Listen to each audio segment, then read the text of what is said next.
अभी हेडिंग डाल दीजिए इंस्टॉलमेंट परचेज सिस्टम।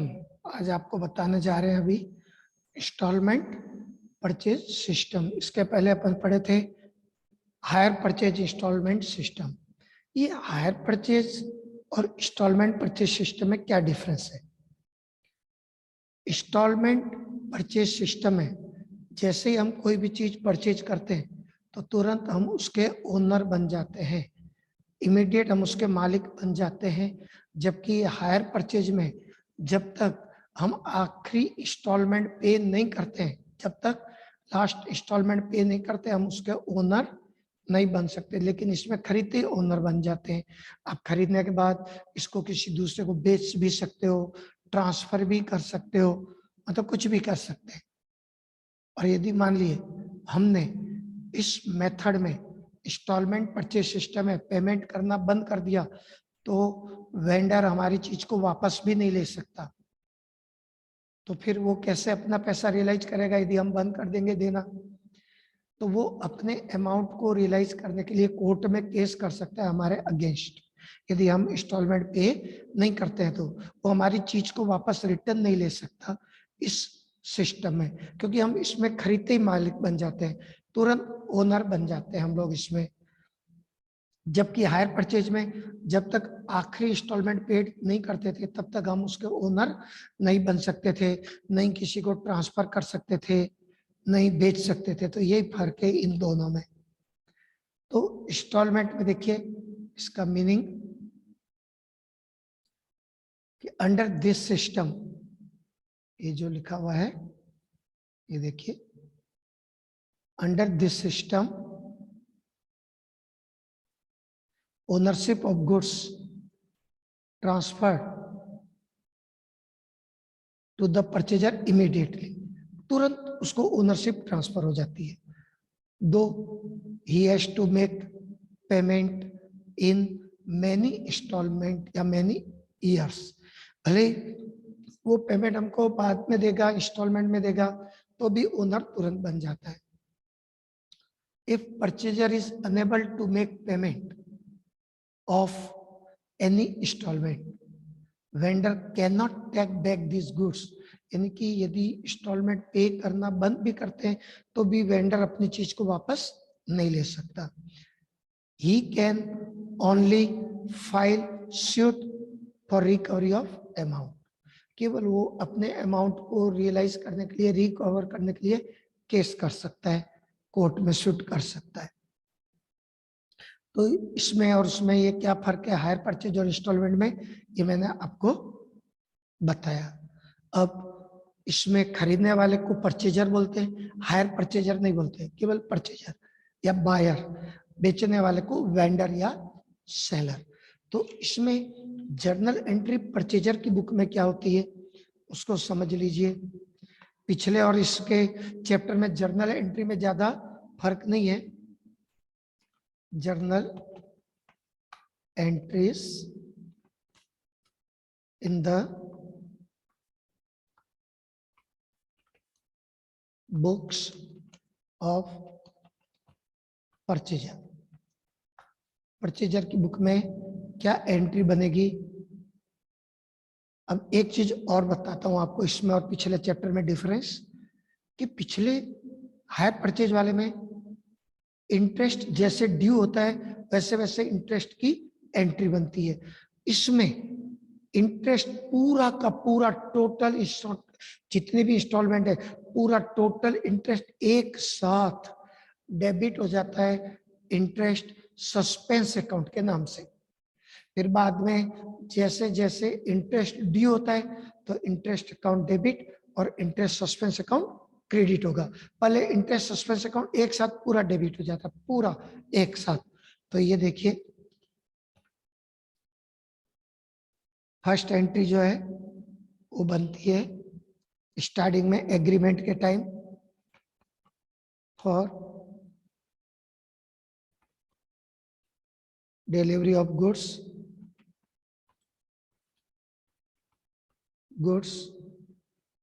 और एग्रीमेंट।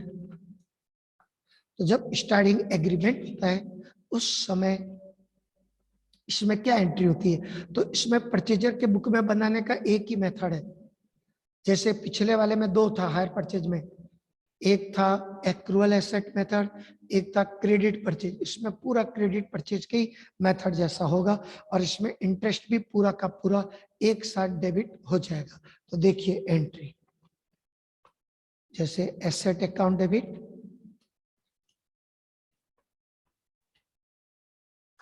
उसके बाद इंटरेस्ट सस्पेंस अकाउंट डेबिट, इसमें पूरा का पूरा इंटरेस्ट एक साथ आ जाएगा, जितनी भी इंस्टॉलमेंट है सबका। उसके बाद है इनपुट जीएसटी, चाहे वो इनपुट आईजीएसटी हो या सीजीएसटी एसजीएसटी, तो इनपुट जीएसटी अकाउंट डेबिट यदि है तो, यदि जीएसटी है तो उसका भी तो अमाउंट पे करना पड़ेगा हमको वेंडर को, टू वेंडर्स अकाउंट। अब यहां पर देखिए कि एसेट्स अकाउंट डेबिट में कौन सा अमाउंट आएगा, टोटल कैश प्राइस, पूरा टोटल एक साथ कैश प्राइस आ जाएगा, जितना भी है एसेट्स का टोटल कैश प्राइस, पूरा प्राइस एक साथ डेबिट हो जाता है, बार बार इंस्टॉलमेंट में एसेट्स अकाउंट डेबिट नहीं होगा। अब ये इंटरेस्ट सस्पेंस में क्या है, ये है टोटल इंटरेस्ट की अमाउंट पूरी सभी इंस्टॉलमेंट की मिला के, और जीएसटी में तो जीएसटी का अमाउंट आएगा यदि है तो, और तीनों का टोटल वेंडर्स में आ जाएगा। ये हो जाएगा बीइंग एसेट्स परचेज्ड, एसेट्स को परचेज की एंट्री, एसेट्स का नाम दिया रहेगा, नाम आ जाएगा उसमें। इसके बाद डाउन पेमेंट कुछ भी यदि दिया हुआ है हमको, तो डाउन पेमेंट को डिस्चार्ज करेंगे on making down payment at the time of agreement, या at the time of delivery of goods, at the time of agreement।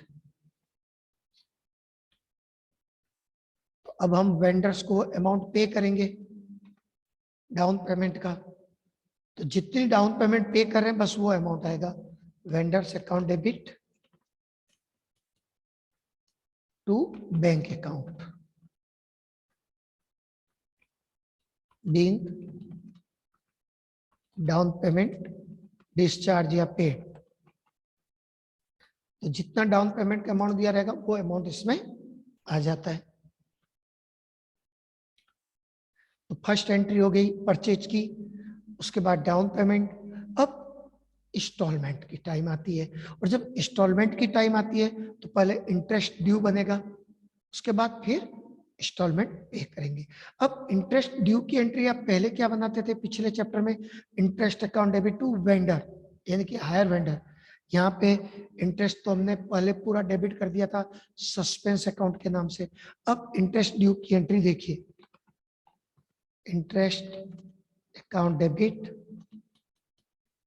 To interest suspense account, interest account debit to interest suspense account. तो यहां पर suspense account credit होते जाएगा जैसे जैसे interest due होगा।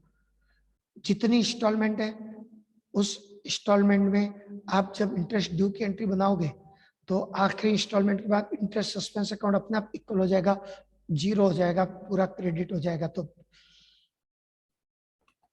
Being interest due, जैसे जैसे इंटरेस्ट ड्यू होगा सस्पेंस अकाउंट क्रेडिट होते जाएगा जो हम पहले डेबिट किए थे। अब इसके बाद इंस्टॉलमेंट पे किया जाता है, तो इंस्टॉलमेंट जब पे करते हैं on the payment of installment, vendor को पेमेंट करेंगे पूरा विथ इंटरेस्ट, इंस्टॉलमेंट पे करते हैं तो एकदम simple entry, vendors account debit to bank account being installment paid. हर इंस्टॉलमेंट पेमेंट में यही एंट्री बनेगा। इसके बाद इंस्टॉलमेंट भी पेड हो गया।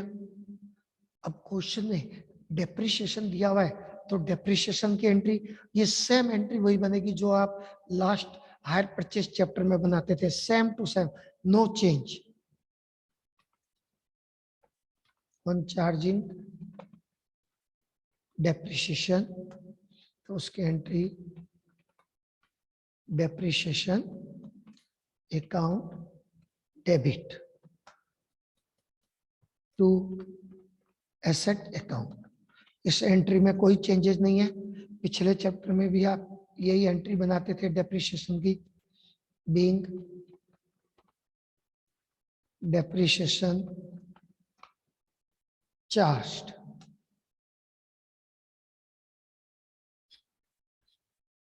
ये भी एंट्री हर साल सेम बनेगी, every year at the end of the year. अब लास्ट एंट्री परचेजर के बुक में आपने अभी देखिए ऊपर में दो अकाउंट डेबिट किए थे, एक तो इंटरेस्ट अकाउंट और एक ये अभी डेप्रिसिएशन अकाउंट। ये दोनों नॉमिनल अकाउंट होते हैं, इनको ट्रांसफर कर दिया जाता है प्रॉफिट एंड लॉस अकाउंट में, और यदि कंपनी है तो statement of profit and loss account लिखकर इनको ट्रांसफर कर देते हैं और ये दोनों अकाउंट क्लोज हो जाते हैं। तो उसकी एंट्री क्या बनेगी? For transfer of interest and depreciation. तो इसकी एंट्री बन जाएगी profit and loss account debit, और यदि कंपनी है तो प्रॉफिट एंड लॉस की जगह statement of PL account debit to interest को ट्रांसफर करना है तो टू इंटरेस्ट अकाउंट, और डेप्रिसिएशन है तो वो भी ट्रांसफर हो जाएगा टू डेप्रिसिएशन अकाउंट। इससे हमारे ये दोनों अकाउंट क्लोज हो जाएंगे। Being interest and depreciation transfer, तो ये अकाउंट क्लोज हो जाएगा। तो अब आप देखिए इसमें आपका ये पूरा एंट्री कंप्लीट हो गया फर्स्ट ईयर का। अब सेकेंड इंस्टॉलमेंट, थर्ड इंस्टॉलमेंट या आगे जितनी भी इंस्टॉलमेंट होती है तो सब आपकी एंट्री स्टार्टिंग की दो एंट्री को छोड़ दीजिए, एग्रीमेंट की और डाउन पेमेंट की। उसके बाद ये जो थर्ड से स्टार्ट है, ये देखिए मैं हाईलाइट कर रहा हूं, ये जो चार एंट्री है आखिरी की, ये सेम एंट्री एवरी ईयर बनती रहेगी। हाँ, अमाउंट चेंज हो सकता है इंटरेस्ट का, इंस्टॉलमेंट का, डेप्रिसिएशन का, लेकिन एंट्री ये जो चार है ये एवरी ईयर बनेगी सेम टू सेम। और इसके अलावा कोई भी एंट्री आपको याद नहीं करना है। तो ये आपका जो एंट्री है ये परचेजर की बुक में बनता है। तो पिछले चैप्टर और इस चैप्टर में कोई बहुत ज्यादा चेंजेस नहीं है, इसमें बस आपका इंटरेस्ट सस्पेंस अकाउंट एक अलग से आ गया, जो पहले पूरा डेबिट कर देते हैं, फिर बाद में हर इंटरेस्ट के साथ क्रेडिट होगा, उसके बाद इंटरेस्ट सस्पेंस अकाउंट अपने आप क्लोज हो जाएगा। अब वेंडर की बुक में जर्नल एंट्री आपको अगले वीडियो में बताऊंगा मैं।